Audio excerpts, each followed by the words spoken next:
Good afternoon, everyone, ladies and gentlemen, distinguished guests. So welcome to our session titled Innovative Approaches for Advancing Climate Resilience and Adaptations. My name is Haksok Ryu, Head of Korea Liaison Unit of the Global Green Growth Institute, and I'll be your moderator for this session. So indeed, today we have an esteemed panel of experts who will share their insights and experiences on how we can better prepare for and respond to the challenges posed by the climate change.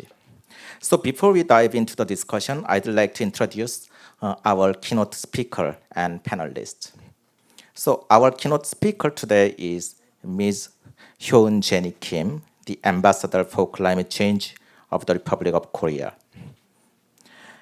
Joining us on the panels, we have Dr. Sujan Puden, Head of the BIMP Yaga Facilitation Center, and Mr. Madhurya Kumaradutta, Director for the MKCF Fund at the Mekong Institute, and Ms. Ki-gang Bae, Team Leader of the Strategic Planning Team at the Asian Forest Cooperation Organizations, so we call it AFOCO.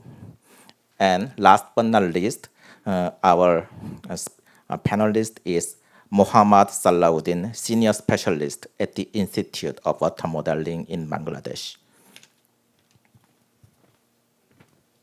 So now I am honored to introduce Ambassador Hyun Jenny Kim. So Ambassador Kim currently serves as the Ambassador and Deputy Minister for Climate Change in the Ministry of Foreign Affairs of the Republic of Korea. Since July 2021, she has also been the chief negotiator of the UN FFC, representing Korea. Ambassador Kim's illustrious career includes her role as Deputy Director General of the Global Green Growth Institute, and she served as the ambassador to Senegal from 2016 to 2018. So now I would like to invite our keynote speaker, the Ambassador for Climate Change. Please welcome her with a big round of applause.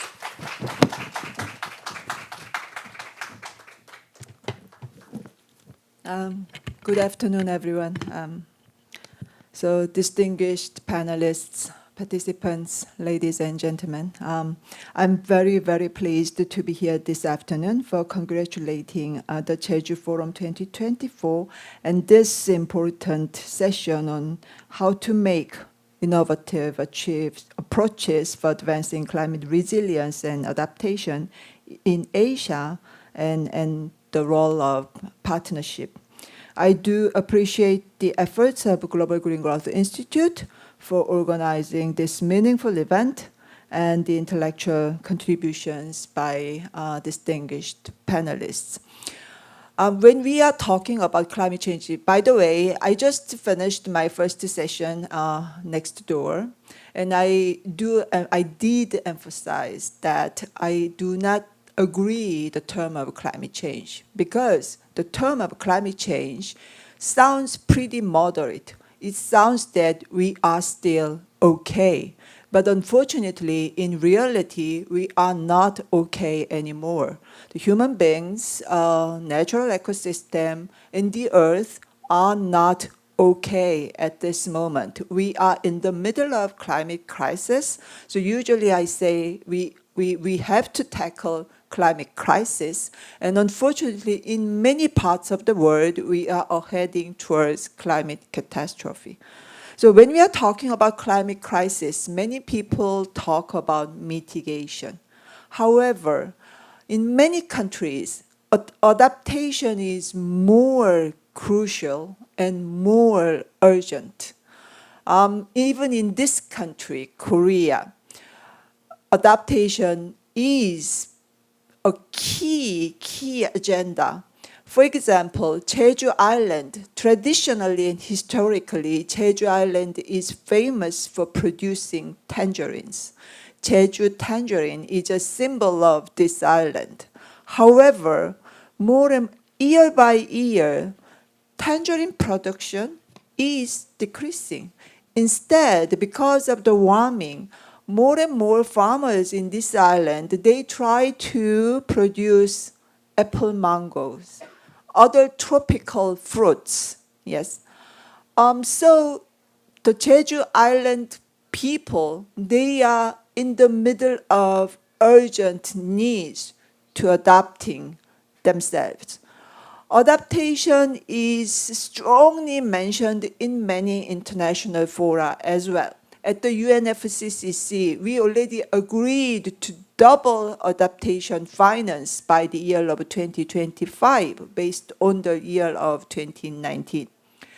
In line with that, multilateral development funds, multilateral development banks, and also Green Climate Fund, Global Green Growth Institute, many intergovernmental organizations and multilateral financial mechanisms, they are committed to allocate 50%, 50-50, their finance to adaptation and mitigation. So adaptation must be further strengthened, and we have to raise awareness, the urgency about adaptation. Having said that, climate adaptation is particularly crucial in the region of Asia, because this region, Asia Pacific region, is pretty vulnerable to the climate crisis, and many people in this region, they have very urgent needs to adapt themselves.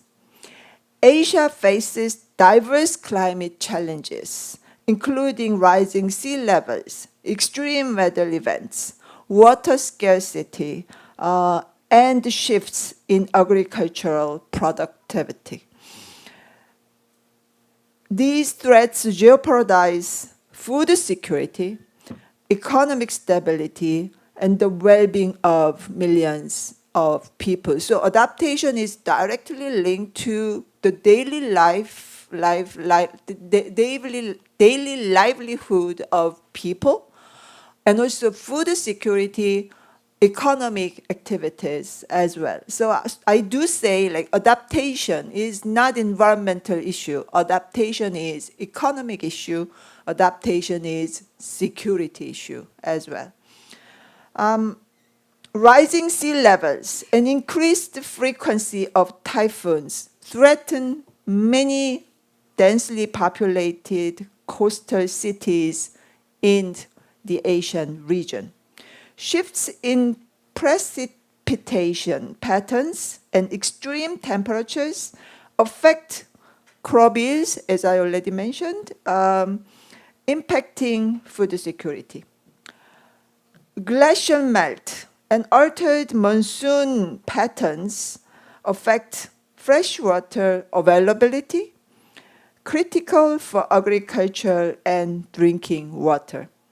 Therefore, adaptation must be a national priority and regional priority. Without adaptation, no sustainable livelihood, no sustainable development possible. Developing countries are making significant efforts in formulating and implementing national adaptation plans.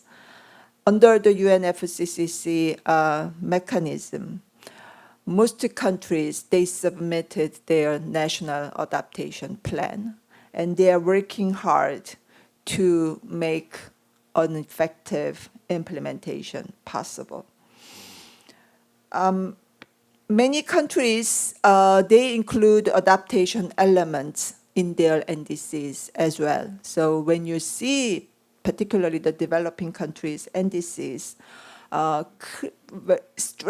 very strong efforts and very strong strategy are included regarding adaptation is included in their NDC. However, we must admit that many of developing countries, they are facing significant challenges in accessing adaptation finance. So at the UNFCCC, at the UNFCCC negotiation room, we have discussed a lot about innovative adaptation finance. and how to make an access how to ensure an easier access to adaptation finance, and how to invite the private sector to invest in adaptation in developing countries. So we discussed a lot about adaptation finance. However, still, unfortunately, the progress is slow. Many Asian countries lacked the financial resources needed for large-scale adaptation projects. Limited access to advanced technologies hinder the implementation of effective adaptation measures. Inadequate policies and weak institutional frameworks can impede coordinated adaptation efforts. Also, there are lack of awareness and education about climate risks and adaptation strategies among communities and policy makers.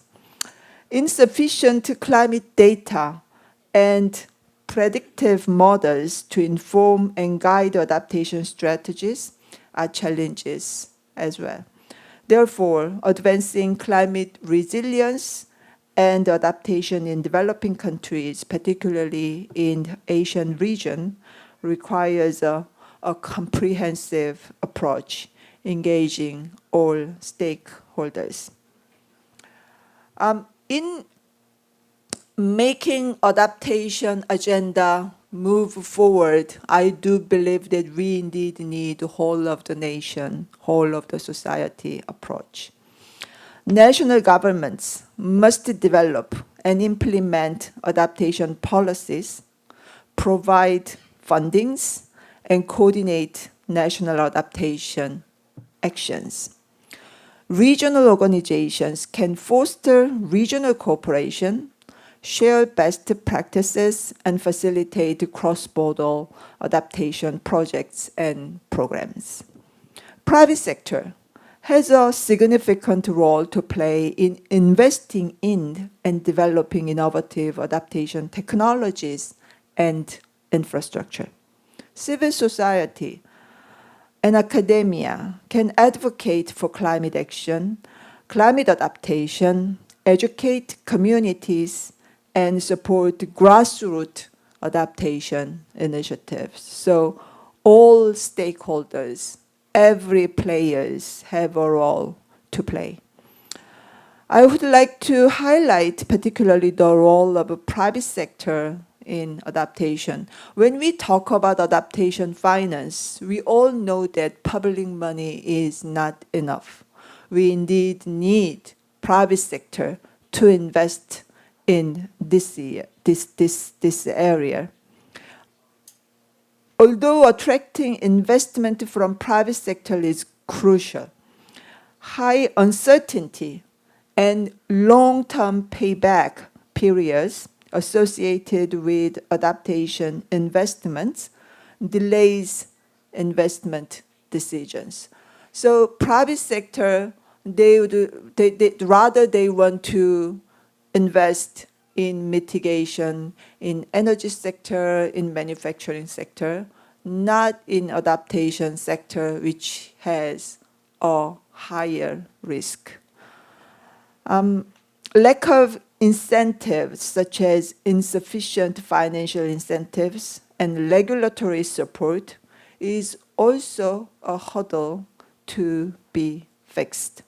Limited data on the economic benefits of adaptation investment must be fixed as well. Therefore, we indeed need an innovative scheme to leverage public funding to reduce risks and attract private capital must be developed. That's why I really like the title of this session, Innovative Approaches. We indeed need innovation in adaptation activities, in ensuring, in increasing adaptation finance. Providing tax benefits, grants, and other incentives for private investment in adaptation projects should be further developed. So governments, public sector must pay more efforts in developing so-called incentive schemes to attract private sector in adaptation activities. Encouraging companies to integrate adaptation into their so-called corporate social responsibility initiatives can be an option as well. But in order to do so, we indeed need stronger actions by grassroots organizations. The public, the citizens, they must emphasize adaptation, and they must push private sector to play a bigger role in investing in the area of adaptation. Also, civil society leaders and grassroots organizations, they must shout to the government, to the politicians, to invest further in adaptation as well. Establishing clear policies and regulations that mandate or encourage private sector adaptation efforts can make a significant impact. And above all, we should enhance the knowledge and skills of private sector stakeholders regarding the benefits and implementation of adaptation measures. So, distinguished participants, ladies and gentlemen, we all agree that climate adaptation in Asia is essential to protect vulnerable population and to sustain economic growth in the face of climate crisis. We know there are many challenges in significantly increasing climate finance in the adaptation areas, in making adaptation measures move forward. Overcoming those challenges through the innovative approaches requires a concerted efforts from national governments, regional organizations, private sector, community people, and civil society, and many others. Therefore, I indeed want to emphasize the role of partnership. So adaptation indeed needs strong partnership among all relevant players. And particularly in that efforts, I do believe that the organizations that panelists are representing at this session can play a key role. So this session is a useful opportunity to share experiences, success stories, and lessons learned, how to make innovative approach for advancing climate resilience and adaptation in this region. I do hope that we can mutually learn a lot, and particularly for Global Green Growth Institute, the organizer of this session, and my former working organization, to play a key role in this commitment and activities. So I hope all of you have a very useful time this afternoon. Thank you very much.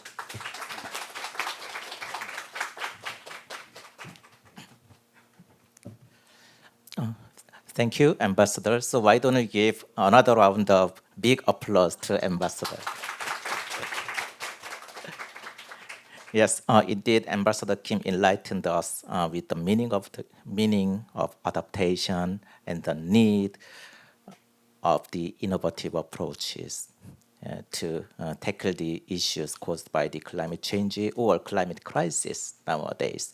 So now it is time for us to move on to the panel discussions. But why don't you have a group photo before the panel discussion? So I would like to invite the ambassador and 4 panelists to the podium to have a group picture.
Okay, thank you. Thank you for your patience, from the audience. So without further ado now, so I would like to start our panel discussions. But I would like to introduce each of the panels. So before their presentations, respective. So first, I'm honored to introduce Susan Pudin, and Dr. Pudin currently serves. Okay. So you may give the another, a round of applause to Susan Pudin. So maybe you can, great.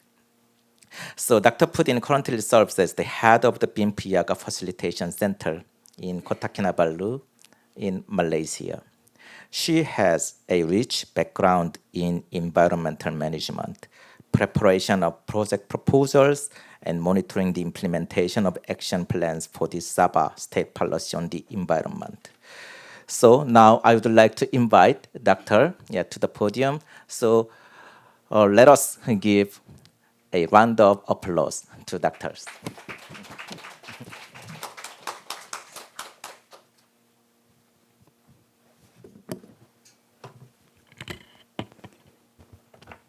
Hello.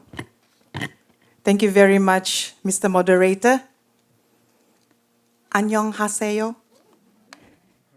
And kopi bosian, that is greetings in my native language from Sabah. And a very good afternoon to all of you. I feel very privileged indeed to be part of this very important session, to share my humble experience and also knowledge in the theme that we are discussing today. So, okay, I will share in the next 10 minutes, basically from the perspective of BIM Iaga. Can I see a show of hands have you heard of BIM Iaga before? It's okay. So this is a time for me to explain what BIM Iaga is, yeah?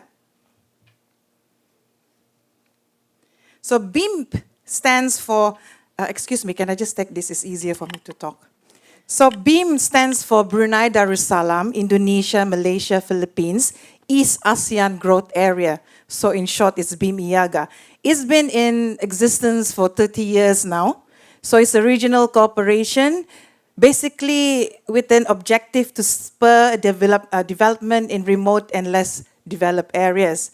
So BIM Iaga initiative boosts growth in trade, in investments, connectivity, as well as tourism through intra-region shipping routes and power interconnection projects. Also on key areas of tourism, agriculture, environment, and also socio-cultural education. So in 2017, there was a document called the BIM Iaga Vision 2025 that was formulated. Basically, it is to guide the 4 countries the 4 countries, and to be attuned to regional and global development trends, opportunities, as well as challenges.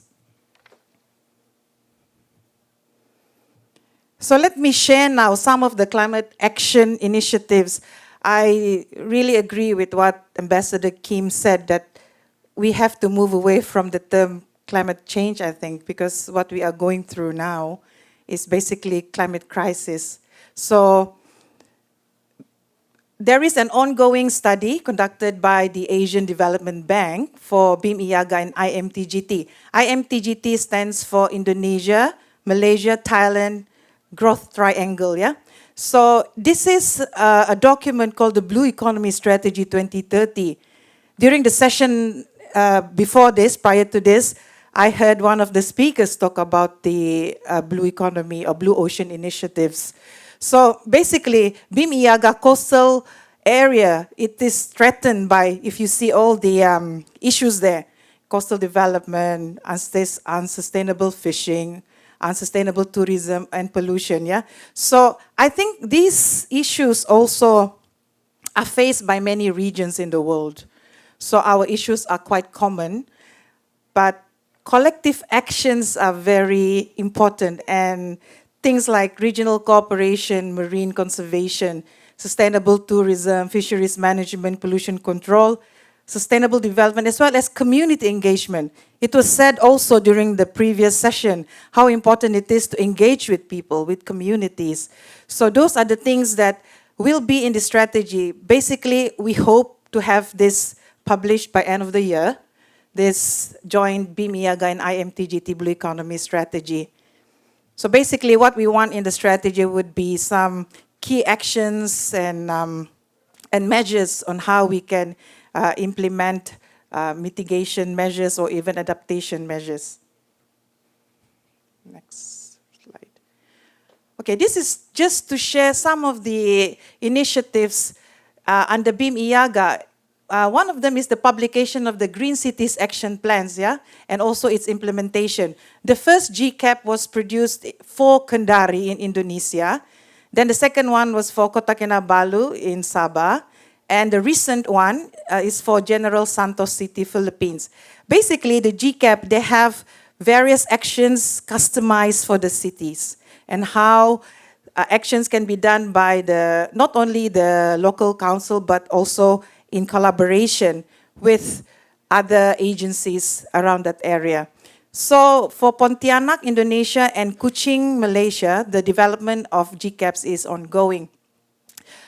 Secondly, another initiative is the feasibility study on BIM-IAGA to capitalize on circular economy, focusing on small, medium-sized enterprises. This was quite a short study. I think it was about a half a year study. It was technically and financially supported by Japan, ASEAN Japan Center, and conducted by University of Malaysia, Sabah. So just generally, what the study identified were issues, challenges like lack of information, lack of knowledge, and inadequate infrastructure to carry out circular economy in all the SMEs. I think that is something we can work on as well, yeah? Next one, I would like to highlight the BIM-IAGA cooperation with Republic of Korea on environment or climate change and resilience. So this BKCF, BIM-IAGA ROK Cooperation Fund, this year was the 4th call. We gave a 4th call, of which the size of the fund has increased to $4 million USD. So we are truly, truly grateful to Republic of Korea for this assistance to the 4 countries. And we look forward to greater cooperation, because I think we all know that one of the challenges is the lack of funds for the countries to implement their projects, adaptation projects. So those projects listed there, they are in various levels of implementations at this stage. If you'd like to know more, please visit the website, yeah? So moving ahead in the BEV 2025, when there was a midterm review carried out, so some refinements in the environment strategy. I would like to highlight that one of them is to integrate more green and blue approaches to recovery. Recovery here is post-pandemic, so we need to do more than what we are doing now. And of course, to implement measures to support smart cities development, like I mentioned earlier, under the Green Cities Action Plans, for the key cities, and to give greater attention to circular economy. I think that's one priority that BIM IAGA has to look into. And of course, to keep on mainstreaming sustainable approaches and environment components in projects. So sometimes project proponents, they forget about environmental elements. So we are trying to emphasize that there is a need to keep on mainstreaming these approaches.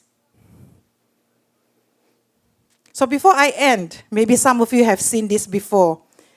This is an excerpt by a work by John Donne. Please allow me to spend a couple of minutes on this. No man is an island. No man is an island, entire of itself. Every man is a piece of the continent, a part of the main. If a clod be washed away by the sea, Europe is the less, as well as if a promontory were, as well as if a manor of thy friends or of thine own were.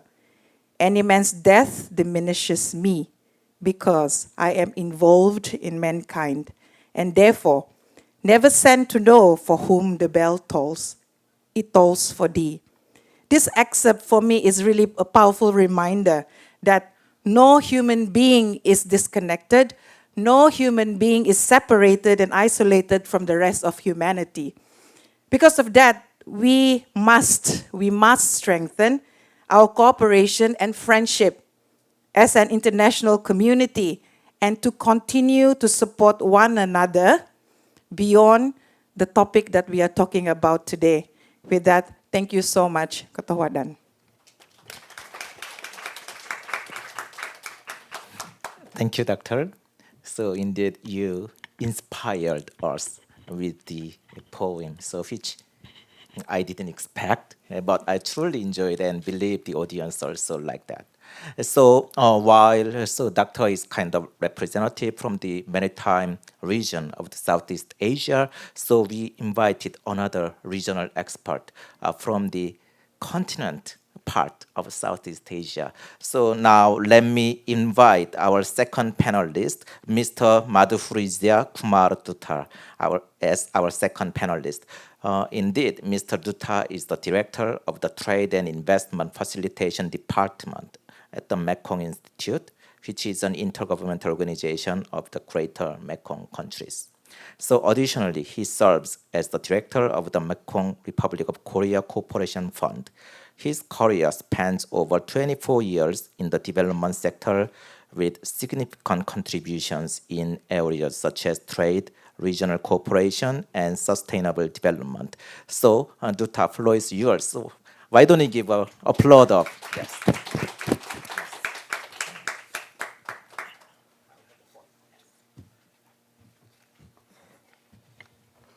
Thank you, moderator. Excellencies, ladies and gentlemen, a very good afternoon to all of you, and thank you, the organizer, for inviting me to represent Mekong Institute of Mekong Korea Cooperation Fund to share some of our experiences, particularly in areas of innovative approaches. So in my presentation, I will just give you an overview of the Mekong ROK cooperation, and then I will move on to share some of the innovative projects that we have implemented in the region. And at the end, I will give you an example of the work that we are trying to build, the monitoring and evaluation of the results, and how these results of the projects can be scaled up or replicated. So, yeah. This is about the cooperation. This Mekong Republic of Korea cooperation is started since 2011. And this is basically a cooperation between the Mekong countries, 5 Mekong countries, Cambodia, Laos, PDR, Myanmar, Vietnam, and Thailand, and Republic of Korea. And it is driven by the common objective of economic development, sustainable growth, and cultural exchange. Basically, it's aiming to promote regional prosperity and improve people's well-being in the sub-region. And Mekong Institute, as the coordinator already mentioned, is an intergovernmental organization which was established since 1996. And it has been identified as the fund manager to manage this cooperation fund since 2014. So we act as a coordinator of the fund, particularly for managing this development work. At the moment, we have a total of portfolio of nearly 25 million US dollar. We have nearly 48 projects until 2024. And this is building up, this is being populated. And this chart is showing the trend of how this fund increased from 1 million until annual contribution of Republic of Korea, starting from 1 million in 2014 up to 6 million in 2018, 2023, and it's likely to increase in the next couple of years. This fund is basically promoting projects that are of regional nature, so it doesn't conflict with the bilateral project of ROK and individual Mekong countries. The project need to have a regional dimension, particularly in the 7 priority sectors as per the ROK Plan of Action 2021 to 2025. So these priority areas are on culture and tourism, human resources development, agriculture, rural development, infrastructure, information communication technology, environment, and non-traditional security challenges. So these are the 7 key priority areas. And there are certain eligibility criteria. This fund is available for the government organization under the 5 Mekong countries and Republic of Korea under the 7 sectors.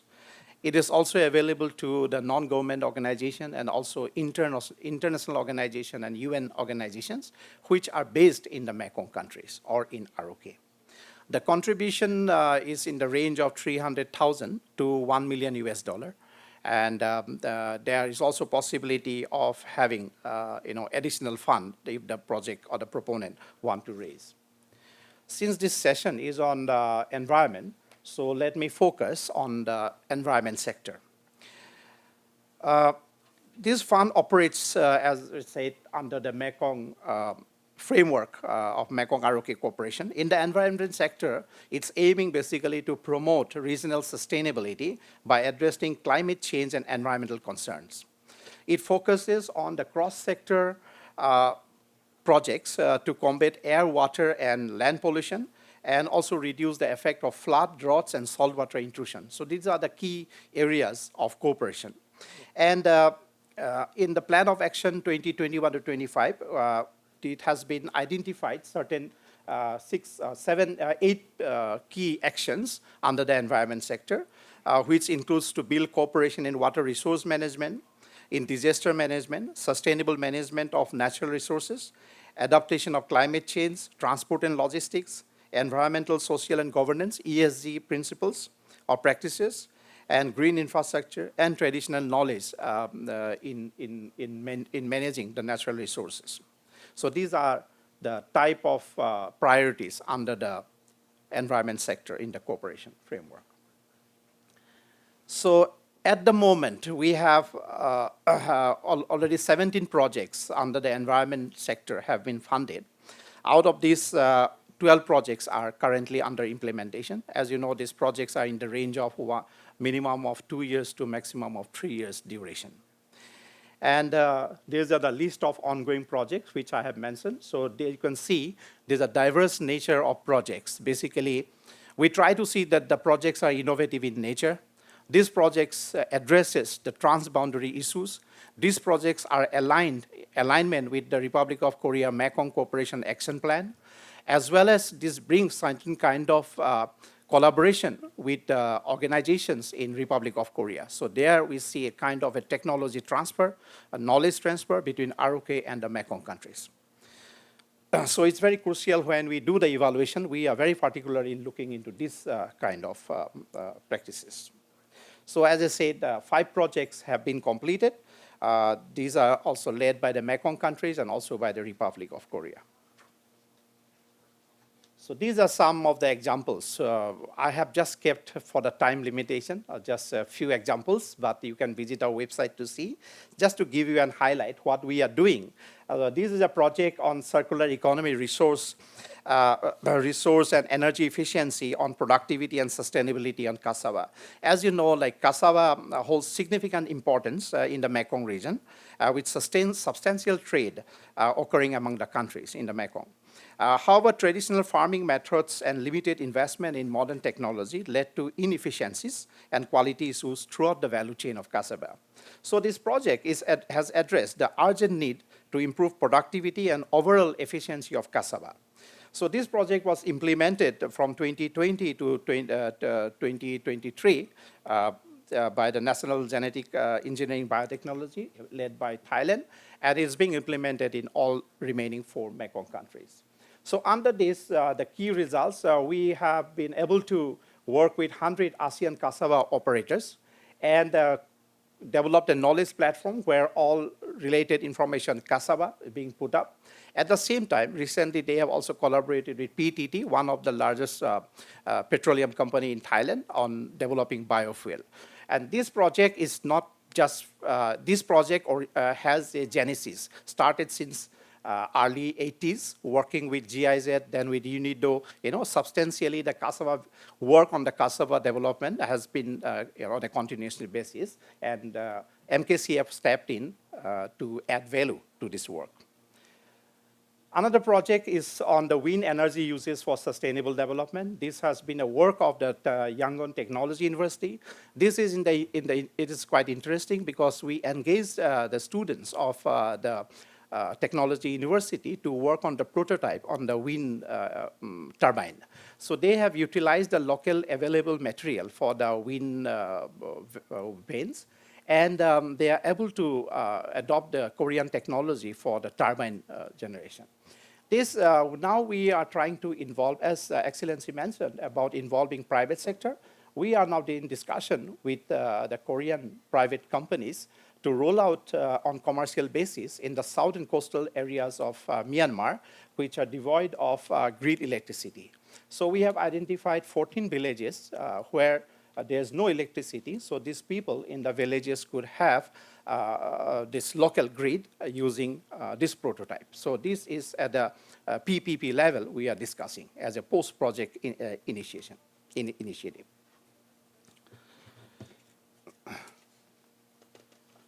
This is another project which is led by Lao PDR on soil water nutrient management in the drought-prone areas. Because of the climate change, I would say, as use the word of Ambassador Kim, that this is already a crisis we can see. Lao PDR is a landlocked country, and agriculture is the mainstay of the rural economy, and the water crisis has already been there. There are a lot of issues on that. This is one of the crises. So we have piloted this in 8 villages in Lao PDR in three provinces, and we made some interventions by using this model on the soil water nutrient management. This is in collaboration with a Korean university. So we have field tested some of the models where solar pump being used to generate electricity. And these are some of the photos where the farmers, their income from the pre-project level to the post-project level has increased the production of the paddy and also on the integrated farming. So this showcases some of the example which we are able to inform the Lao policy makers, particularly Ministry of Agriculture, to upscale this particular model. Another project, which is led by Republic of Korea, Seoul University, on promotion of innovative rainwater for drinking water system in the rural schools. So this is one of the major issue in the rural schools in our Mekong region. So this model has been showcased in Lao PDR and Vietnam. So we are able to work with schools where the students are being involved on the rainwater harvesting, and they are able to use this rainwater for their day-to-day uses. So we have established 5 RFD systems in each of the Mekong country, and there are social innovations being adopted. We have improved the water quality to the national standard. We are able to provide training and maintenance systems to some of the local, local service providers, the water suppliers, the bottled water suppliers, and also on training. This is the water system that has been installed in the 5 locations. This project has been also introduced in the UN Water Day, and now we are preparing another event to showcase, to exhibit this model. These are some of the ongoing projects that we are working. I will not elaborate. PowerPoints will be shared with you. So one is on the rice straw-based circular economy. So this is a model, this is a project we are adopting in Vietnam and Cambodia, where we are targeting 1 million hectare of land where the rice straw is naturally burned by the farmers because of lack of technology. We are working with IRI, International Rice Research Institute, to introduce innovative technologies where the farmers can convert their rice straw to productive uses. So this is targeted for 1 million hectares, and Cambodia is partnering, and this has been already introduced under the national plan of Vietnam. Another is on the guidelines and certification for green buildings in Cambodia. This has, we are able to, create this through Cambodian partner and also working with Republic of Korea partner to have the green building certification in Cambodia. 2 months ago, this has been already been approved as a sub-decree by the National Parliament in Cambodia. So this will be introduced or piloted in 5 government buildings and private buildings in Cambodia. Likewise, we are also doing some work related to microplastic contaminants in the Mekong River Basin and also on the small-scale water resource management. This is mostly using the local knowledge, the traditional know-how of the Mekong people, the rural people, how they have been, this is basically a circular economy concept, so we are trying to work on that, on the water management system. So for more details, you can visit our website where we have provided more details about these projects. Let me also share with you, so you may think that all these small projects, so what is the end of it like? So what we are trying to see here is, this is the framework of our work. So you'll know that we have this Mekong Republic of Korea Cooperation Framework. So at the higher level, we have the Indo-Pacific strategy of Republic of Korea. Then at the intermediate level, at the ASEAN, we have the Korea ASEAN Solidarity Initiative. And at the sub-regional, at the Mekong, we have the Mekong ROK Cooperation. So we have, you can see at the activities level, we have this MKCF regional projects. So these are being implemented by the project implementing agencies. Each of these agencies, PIAs, they have their own monitoring and evaluation framework, and we are using to develop the output level under the 7 priority sectors. So we have identified the sector level indicators and the targets, and this is contributing to the outcome of the ROK Mekong, that is people, prosperity, and peace. So that is the, I think, your caption of the meeting today. And the impact is basically to foster regional prosperity, enhance well-being. So the pilot projects that we are doing is basically contributing to the higher end goals. And this is what we are capturing through a monitoring and evaluation system that we are developing, and we are also providing training to the project implementing agencies on M&E framework and how to input and gather data under that system. So this system allows the organizers to basically monitor progress, how it is progressing towards the goals on peace, prosperity, and people, accountability on the MKCF fund, how this fund being utilized at the local level and how it is generating impact at the local, at the intermediate, and at the higher level.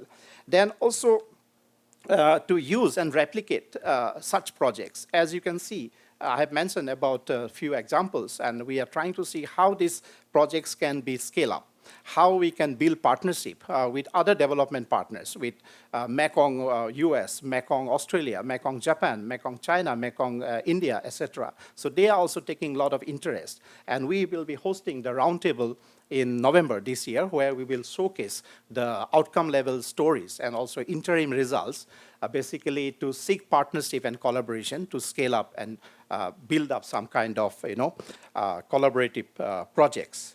So this is what we are, and this is also helping for the Mekong Ministry of Foreign Affairs and also ROK to access information, to monitor progress, and also to generate reports and publications. So it's kind of a knowledge hub. So, and these are some of our, it is a cloud-based system, it's generating huge data sets. We have 48 projects and plus coming up in the next couple of years. So huge amount of data on the 7 pillars of ROK Mekong cooperation.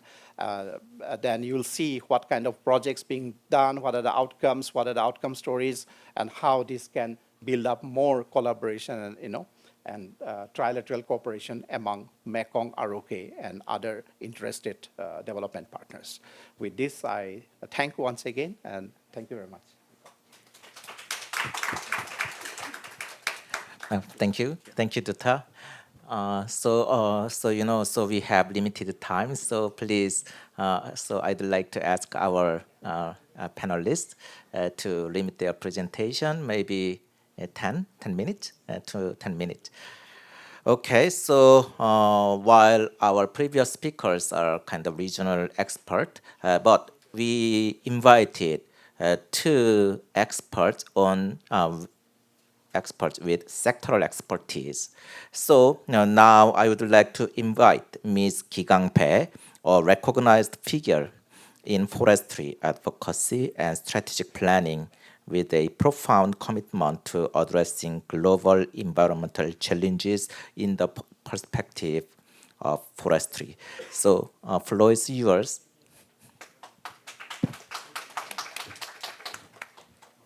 Thank you, Mr. Ryu. And then my name is Ki Gang-bae, as introduced, and it's my honor to be here at this very important and meaningful event. I'd like to briefly introduce our organization and our experiences and lessons learned. I want to start my presentation by emphasizing the urgency of the climate change. Last year was the hottest year ever, and the frequency and intensity of the extreme weather events, such as floods and droughts and forest fires, are increasing. And you may record the floods in Pakistan and then wildfires in Hawaii in 2023. The IPCC report calls it a code red for humanity. Despite the global and national efforts, the 2030 NDC targets is unlikely to be met, and forests are emerging as one of the key solutions, probably because of its mitigation potential, 8 gigatons of the carbon dioxide. This is covering about 30% of the NDC target gap by 2030, and then many stakeholders are focusing on the nature-based solution through forests. And I also would like to mention the Asia forests are crucial. Over the past 3 years, as you can see, the Asian tropical forest has been lost 15%, which is the world highest. And then the average of the global deforestation in global is 4%. And then Asian tropical forest is highest and even higher than the South America and Africa. And the major drivers of this deforestation is philanthropic, which means it's caused by the human beings, and then we can resolve these issues together.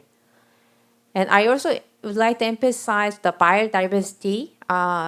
It's the Asia tropical forest is the hub of the biodiversity. And as you can see, like 17 biodiversity hotspots out of 36 is located in Asia. AFOCO is a treaty-based intergovernmental organization, and it was established to commit from those kind of climate change impact issues and also strengthening the forest cooperation. It was proposed by the Korean government in 2009, and after 10 years, in 2028, was finally officially established. And then headquarters is located in Seoul, Korea. And last year, in 2023, we adopted the APOCO 10-year climate action plan by the Assembly. So far, we have 16 member countries composed of the 14 parties and 2 observers, covering the entire ASEAN and Central Asia, Northeast Asia, and South Asia. And there are 33 projects. So, there are 43 projects, including 32 ongoing and 11 completed. These are some of the representative APOCO projects on the ground. And then recognizing the importance of building the capacity of the government, we have a regional education and training center located in Yangon, Myanmar. And some of the rehabilitation and forest restoration projects, for example, in Cambodia, there is a forest regeneration project using the endangered and threatened species. So we are not going to focusing on the forest rehabilitation itself, but we also focusing on the biodiversity. And the village-led forest restoration project in Lao PDR, which is similar to introducing APOCO's Semaurundong, the new village movement approach to the Lao PDR. And we also have several projects in different ecosystems, including mangroves in Vietnam. The mangrove forest in Vietnam is decreasing due to the typhoon and the climate change by in increasing the sea level.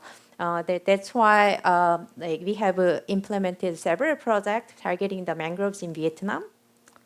And one of the most important issues is about improving livelihoods, because many people depending on the forest, particularly those people who are poor and they have some difficulties in their living. And there are a regional project inviting all of the 13 APOCO member countries on the non-timber forest products, such as bamboo, rattan, honey, and the mushroom. And by using those kind of the forest resources, we are trying our best to find the solutions, how to make them richer, and then use the forest resources more efficiently and effectively. And last project is unique to APOCO, and then this is the integrated forest fire management project in Mekong region, introducing Korea's advanced technology to this Mekong region. As I mentioned, we are going to have this APOCO's 10-year climate action plan from next year. In response to the climate crisis and in recognition of the critical role of forest in mitigation of the crisis, we are going to pursue the next 10 years climate action plan. And the 3 priority programs are the forest land restoration rehabilitation, and also community solutions by supporting nature-based community forestry enterprises and green villages. And lastly, digital innovations by introducing ICT-based climate for disaster risk reduction technologies and also integrated forest data management. I also want to briefly introduce our new initiative called Friends of Asia and Asian Forest. This is the public-private sector platform, so we would like to mobilize more resources from the public-private sectors. And then the meaning of this is that everyone can be the friends of Asian forests, and we can actually contribute for healthier and more resilient Asian forests. And then during the first forum, we were honored that because the former the UN Secretary General, Mr. Ban Ki-moon, was joined us, and we also had the ministers from Korea Forest Service, several C-suite level of Korean companies, and also like a UN Global Compact, and then the Korea Chamber of Commerce and the Industry are going to join us. The 3 strategies for our Friends of Asia and Asian forests are as you can see on the screen. Focusing on climate first, and we are going to promoting cooperative leadership and supporting global initiatives. And we are going to organize the CEO roundtables and have a side event during the next 2 years UNFCCC COP together with the companies and then UN Global Compact.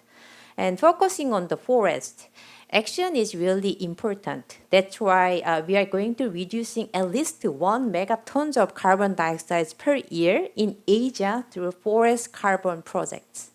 And lastly, shared value, not only the carbon or forest itself, we're going to creating positive impact to achieve the SDG goals together.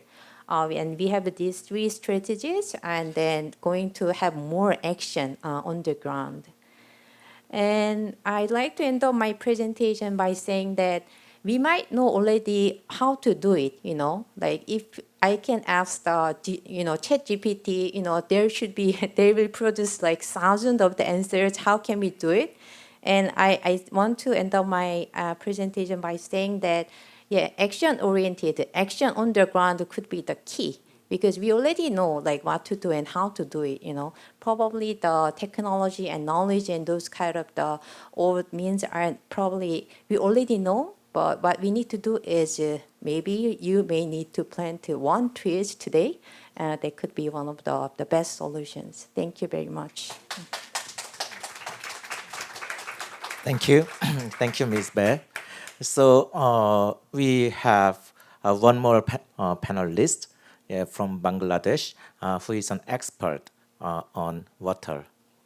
So so I would like to invite last but not least speaker. So Mr. Muhammad Salahuddin, a senior specialist at the Institute of Water Modeling in Bangladesh, where he has been contributing for the past 19 years.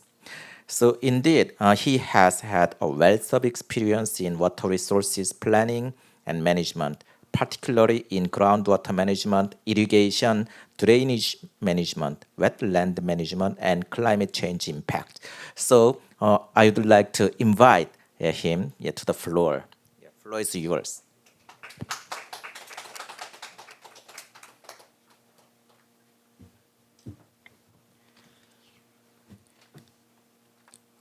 Very good afternoon, and thank you, moderator, for giving me the opportunity to speak something.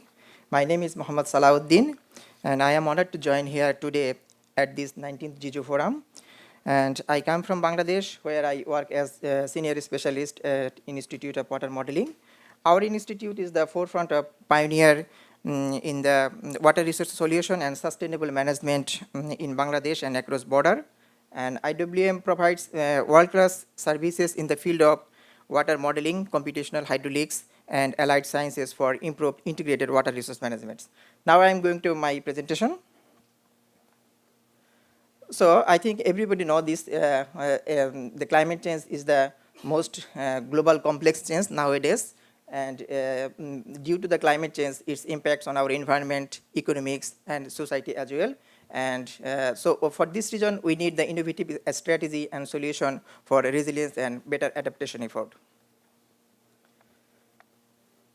What is the current challenges? We know that the extreme weather, such as hurricane, drought, and heat waves are more frequently. And another one is global sea level rise is increasing. And another one is our ecosystem is under threat, which is the disappearance of the species due to global weathering. So what is the solution? Nature-based solution is the best solution, I think. And some nature-based solution is this one is the reforestation or afforestation. And then green infrastructures, that means green infrastructure means green building or green roof or permeable pavement. This will helps to for the drainage capacity also increase, and during heat wave, this green infrastructure reduce the temperature of the cities.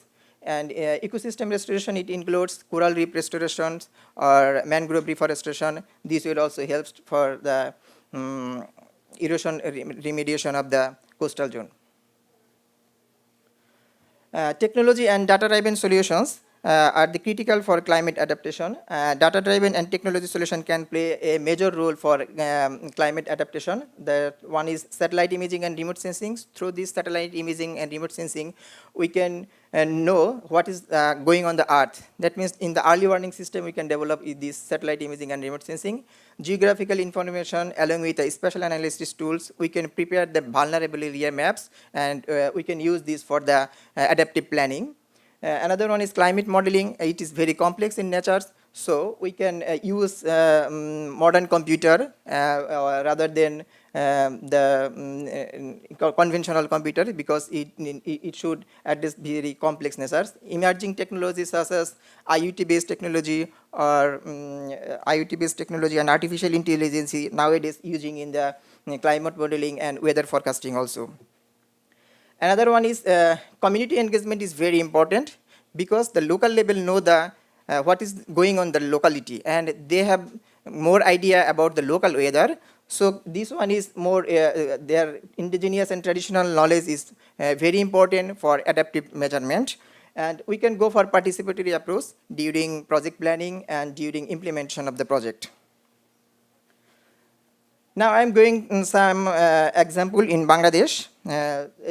We know that Bangladesh is a very little country, and it has draining 1.7 million square meter, but only 7 to 8% lies in the Bangladesh, and other is the surrounding area. This is Ganges Basin, Brahmaputra Basin, and Meghna Basin. And 32% area of our land is coastal zone, and in the coastal zone about 35 million people are lives over there, and they are very vulnerable for climate change due to sea level rise and salinity intrusion also. And this coastal zone we have polarized, and during 1960s to 1970s we have constructed polder. This polders means protecting the low-lying area by embankment for salinity intrusion and sea level rises. But nowadays we are facing some problem for the waterlogging problem due to the siltation of the surrounding rivers and peripheral rivers, and also the inadequate drainage facilities. This waterlogging problem is expected to be worsened in futures with the combined effect of precipitation rise, sea level rise, and subsidence. So I am going to presenting here two innovative approaches for the long-term polder management. This study is conducted jointly by DHI, Denmark Institute, Delta RAS, Netherlands, Institute of Water Modeling, Bangladesh, Colorado University, and Columbia University. I am going to presenting two innovative approaches. One is increase the tidal plane. This is the conventional existing embankment, but if we increase the width of the tidal plane 200 meters at both sides, it will increase the carrying capacity of the river. And in the coastal zone, the stability or morphology of the river mostly depends on the carrying capacity of the river, how much amount of tidal volume they can carry. So if we can increase the width of the tidal flat plane, in this picture, the red line shows the how much carrying capacity if we increase the tidal flat plane, and in the existing situation is the blue line. So we can show that if we increase the tidal flat plane, then it will increase the river flow, and the stability of the river will be increased, and this will also reduce the drainage capacity. Increase the drainage capacity. Another one is innovation in manufacturing sluice gate. Sluice gate is very important for the drainage. In Bangladesh, nowadays we are using mild steel gate, which is heavy in weight, and in saline region, this is in corrosive nature. So we need higher maintenance cost, and due to its heavy weightness, because it is operated by manually, so we cannot increase the height of the sluice gate. But if we replace this mild steel gate with fiber reinforced plastic gate, then it is lesser weight, and this is not susceptible for corrosion, and we need the low maintenance cost, and we can increase the gate also. So FRP gate in place of mild steel gate will enable to increase the gate opening, as FRP is significantly lighter than mild steel gate. So if we use the mild steel FRP gate, The upper one is the existing gate, whose height is 2 meters. And if we use 20 centimeter higher gate, then the flood level will decrease 40 centimeter. And if we increase the gate height 1 meter, we can reduce the flood level 70 centimeter. And some free flow condition also observes in this condition, which also due to increase of height, this also enable for some free flow condition, and we can found that some significant level of flood level can be observed, reduction of flood level can be observed. I am going to presenting one smart irrigation technique in which is called alternate wetting and drying. This is used in Philippines also. And in Bangladesh, most of the water is used by irrigation, and annual water use is about 25,000 million meter cube to 33,000 million meter cube, out of which 80% water is from groundwater use. And we are using flooding irrigations. In the northeastern part of the Bangladesh is the drought-prone area. Due to higher withdrawal of the groundwater level is declining day by day, and this will also worsen due to the climate changes also. So we are planning to switching the flooding irrigation into alternate wet and drying irrigation. In alternate wetting and drying irrigation is a water saving technology that farmers can apply to reduce their irrigation water consumption in the fields without decreasing any yield. In this figure, the continuous line, which is the conventional flooding irrigation, the farmers use 5 to 15 centimeter water all times throughout the irrigation period, except some harvesting period, before some days of the harvesting period. But in AWDB irrigation, we can into the AWDB irrigation, the rice paddy field allowed intermediately flooded about 5 to 15 centimeter. Then it's allowed to drain out and low down the water below the ground surface about 15 centimeters, and then again apply the water. So all the time we do not apply the 5 to 7 centimeter, 10 centimeter water. So it will decrease, it will increase the water save. About 20 to 35% water can save if we use alternate wet and dry method. And in that case, the production will also increase 10 to 20%, less energy consuming and less cost effective. And another interesting thing is, if we use alternate wet and dry irrigation, we can reduce the methane production also. Methane emission also, a study shows that at least 4 to 70% methane emission can be reduced, which will great contribution in our adaptation of the climate change. In AWD method, some part of the paddy field are in anaerobic condition, so the decomposition of the organic matter is not possible in the aerobic condition, and the reduction of the methane can be done. So I am just going for a last conclusion. So the urgency of addressing the climate change cannot overstand. We must act decisively and with determination to mitigate this impact and build a more resilient and resilient futures. And addressing climate change requires collaborative action and collaborative actions of the discipline to implement the effective solution and create a more sustainable world. Thank you. Thank you, Mr. So now we have had 4 valuable presentations from our experts. So basically, so they are from different areas, but they have much in common. So they emphasize the need on the partnerships and innovative approaches. So they shared their respective experiences and their efforts to tackle the climate crisis issues. So now I would like to invite our 4 panelists to the floor to start our Q&A sessions. So please come to the floor. So while they are sitting on their chairs, so I'd like to explain how to proceed with the Q&A sessions, so maybe with the audiences as well. So indeed, while I prepared for this session, I shared the common questions already with our panelists. So for your understanding, so I will share these common questions to the panelists, and then each panelist will start their answers to these ones. And after that, so as long as time allows, so I would like to make our sessions more exchangeable, I mean with the audiences as well.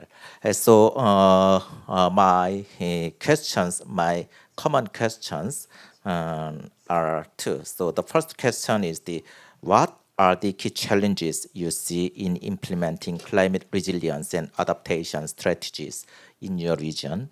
And my second question is that how do you measure the success of the projects and initiatives aimed at enhancing climate resilience? So our panelists will give their answers to these questions. So maybe Dr. So you start. Thank you very much, Mr. Moderator. Maybe I start with, to respond to the first question first, yeah? So the key challenges, I think they are quite common in many places. And one of them, I think it was mentioned earlier, is limitation of funds, or the lengthy process of securing funds, even in country as well, within the country, or applying for international funds. Another one is the differences in domestic laws or requirements. So it takes time to realign differences, although it's possible, yeah? So the what do you call that? Sometimes if there are a few countries are involved in the project, then they would have to find time to meet halfway or something like that. And another one is each project must also have a champion to see the project through. That's all from me. Thank you. So maybe you can add your opinions, Yatuta. Yeah. Thank you. The challenges are, of course, the same. I think most of our audience know it well. I think the most important what we need is, as Ambassador mentioned, is information data. But the question, what kind of data? Where do we get this data? This is very crucial, because climate change or crisis is not a local issue anymore. It's a regional and a global. We all know it. But the data types or data sets, how to generate, how to be shared, I think this is key. This is where the partnership on data sharing is very crucial. So that is the challenge I think international forums are already addressing, but how it is being adopted at a local level, it's a question. Because at the national level, we see all these forums and discussion, but how it is being penetrated at the local level, how this data can be collected or gathered, this is something, a big challenge for all of us. Unless we have data, we cannot progress, go ahead with any kind of intervention or any kind of policy adoption. So that is the crucial, I think. Your second question related to how we are taking up measures to see the success. I already introduced you some of our work. It is very important that the projects that we are implementing are not large-scale projects. These are pilot projects on experimentation. We cannot have some kind of large impact on that. So it's a project of like less than $1 million with a very few communities.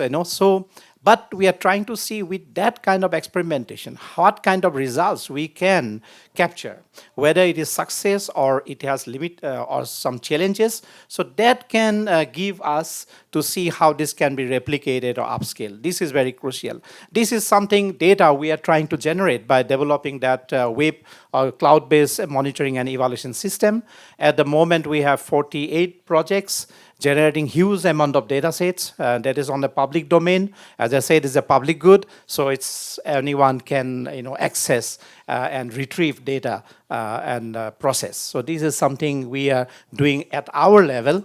And this is not in isolation. We are working with 7 government ministries and also with ROK organizations. So definitely it's going to showcase a huge kind of data sets in the years to come. Thank you very much. So please hand the mic. Yes. Yes, thank you. Yeah, probably I will focus on the first question because my answer on the second question will be covered by the individual question. And then first of all, I totally agree with the Ambassador Kim's what she mentioned during her remarks, that I think the financial and technical resource limitation could be always the issue to actually barriers for this climate resilience and then adaptation strategies in the region. But I also would like to emphasize the building capacity of the country, because I saw like when I develop when I visit go to my member countries to develop the project, I always surprised that there are so many projects already. And there are many international organizations and NGOs and grants and then private sectors are already there. They completed a project and they're developing project like what we are doing. But what I also surprised that even after the project is completed, nothing has been changed. For example, like I visited one country very recently, and there was a very fancy project supported by GCF, and it was completed. And then they kind of installed the land changes using those kind of fancy ICT, and everything was already there. And they said like they transfer all the technology to the governments. But there's nothing has been changed, because I asked them, can you draw like a one potential project map for the new project? They could not even draw the single map. And I was surprised, and that's why I think we already know, but we really have to rethink like how to build the capacity of the government. We really have to let them independently execute those kind of the strategies on the ground on their own. Thank you. So thank you again for giving me the opportunity. Actually, my understanding is that the first challenge is the knowledge gap. I think because climate change is a very complex thing, and we need we have to develop the knowledge about this. And lack of in-depth knowledge about the vulnerability due to climate change is the very, I think, major changes. And some of the guys also informed about the data gap. This is also another request. And another one is finance problem, I think, like our country. You know that we have a national adaptation plan in our country for 2020-2050. And under this plan, we have developed 113 projects which is required for our adaptation. But if we want to implement these projects, we need 230 billion US dollar. I think this one is very challenging for like our country.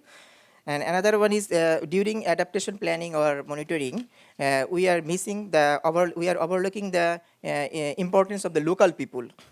It is not we are not addressing the what actually their wants, and we did not discuss not all projects, maybe some projects we did not involve the local peoples. Another one what he says that I think we need proper monitoring and evaluation mechanisms.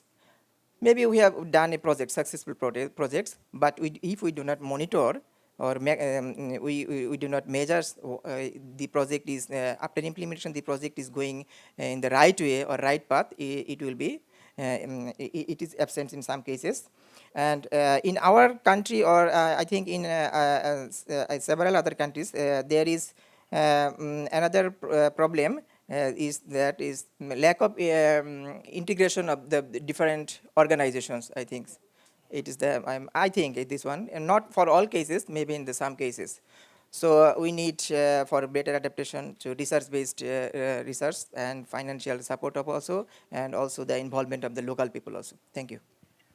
Thank you. So indeed, we prepared so a little more questions to each speaker, but given the time limit, so indeed we have only 7 minutes. So before proceeding, so I would like to open the floor to collect some questions from the audience. So if you have any questions, just raise your hand and introduce yourself and give us some questions. So if we don't have, so I'd like to give some more additional questions to our speakers. Yes. Yes. So yeah, from the audience, so if you have any questions, so just raise your hand, or so don't be afraid. Yes, maybe, yeah, I see none. So in that case, so I'd really like to give kind of additional questions to our speakers. Yes, but just give simple answers. So maybe doctor. So BIMP IAGA involves multiple countries with diverse ecosystems. So how do you coordinate climate adaptation efforts across these countries? I think finding a common ground has always been tricky if you are dealing with multiple countries, yeah. So, but I think at the same time also, it is something that working with diversity can be exciting because you would have options and alternatives, looking at the positive side of it. So BIM Yaga actually has several mechanisms already set out. So every year we have the strategic planning meeting. So all the members would come together and have their discussion based on the clusters. But at the same time also, each cluster or working group would have their own meeting. So apart from that, we do some, to coordinate, we do some virtual discourse or touch-based sessions, as well as, of course, we also, BIMIAGA also has this monitoring and evaluation process. So those are the things that are in place for us. Yeah, thank you. Thank you. So, Dutta, so maybe you have the kind of similar experiences. So, how are local communities in the Mekong region are adapting to the climate crisis? Well, this is an interesting question. I would say that they are largely impacted, particularly in the Mekong region. Their agriculture is the mainstay, and the water is the main source. And we can see how the rainfall patterns are changing. This is really impacting a lot. But we could see that some of the local communities, they are resorting to the traditional practices.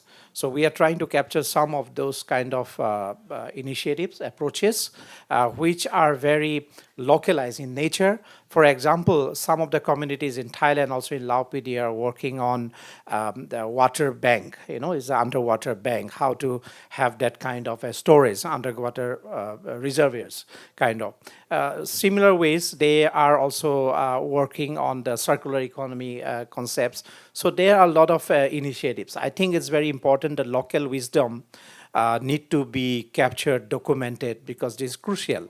When we are talking of climate change adaptation, we are more into data-driven, more technology. I think this is a big challenge because the local communities really are very adaptable. We talk of climate crisis, particularly agriculture sector, so if they have to grow rice, definitely they would look into certain solutions which are very adaptable to the local communities, which do not require that much of investment, do not require any policy change or something like that, So let us look into those, go back, 50, 60 years back, see how local communities behave and organize themselves in the production system.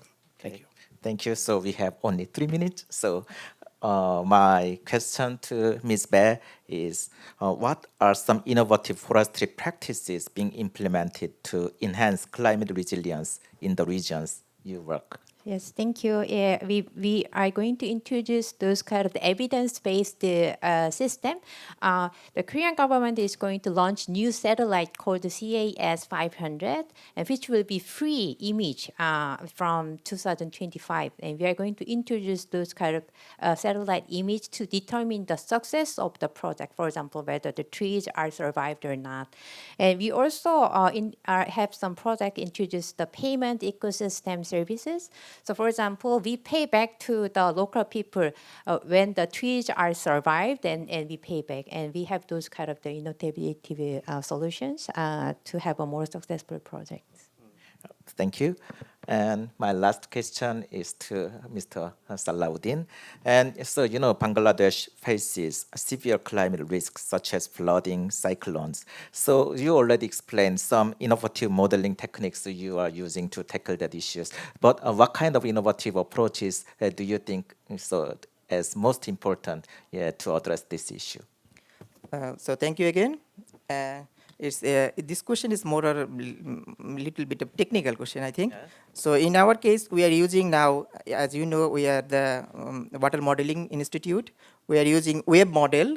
We are using storm surge model. In wave model and storm surge model, this calculate the sea level rise and also the what will be the embankment height, and we use this model to define the what will be the embankment height due to sea level rise and the climate change effect. And another one is we have a hydrodynamic model, which is one-dimensional model. We have a flood forecasting model. In Bangladesh, we have divided in 6 hydrological regions, depending on the hydrology of the study. And we have one regional model and the 6 hydrological model. And using this model, we can predict, forecast the flood. We can forecast even now in 3 days to 7 days. So the farmers can cut down their paddy in earlier, and they can take the plan. Also, and another case in for groundwater and we use 2 types of models. One is in the coastal zone for salinity intrusion, and for drought prone area we use another groundwater modeling tools to assess the future groundwater level due to the climate change or droughtness, etc. Thank you. Yes, thank you. So to sum up our panel discussion in a very concise manner, so all of the panelists agreed with the innovative community engagement strategies, technological innovations and regional integrations, and also strategic partnerships and innovative funding mechanisms, and finally nature-based solutions and the integration of advanced technology. So those importance are repeatedly stressed in the course of our discussions.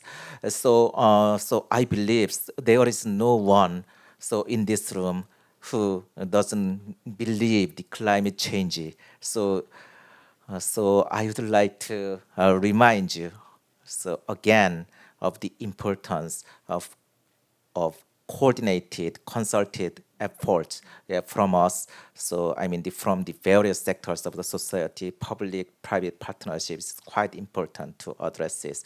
So now let us go together towards the kind of a future prosperity. So remember the theme of the Jeju Forum. So kind of better world thing. Yes. So without our efforts, so this kind of better world cannot be achieved. So with it, so I would like to wrap up our session. Thank you so much for your participation.